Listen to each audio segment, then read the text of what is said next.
লাউ বা মিষ্টি কুমড়ার ফল ৩ কারণে গাছের মধ্যে সেট হয় না। ১, যদি পোকার আক্রমণ ঘটে। ২, যদি রোগ লেগে থাকে।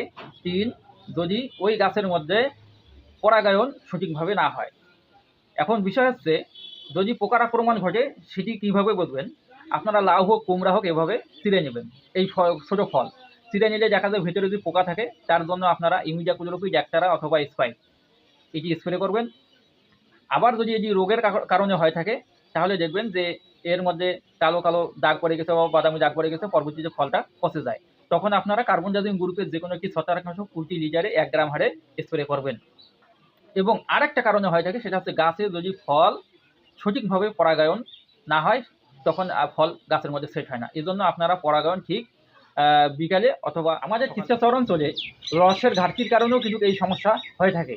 এজন্য আমাদেরকে পর্যাপ্ত পরিমাণে সেচের ব্যবস্থা করতে হবে, তাহলে আমরা এই সমস্যা থেকে রেহাই পাবো।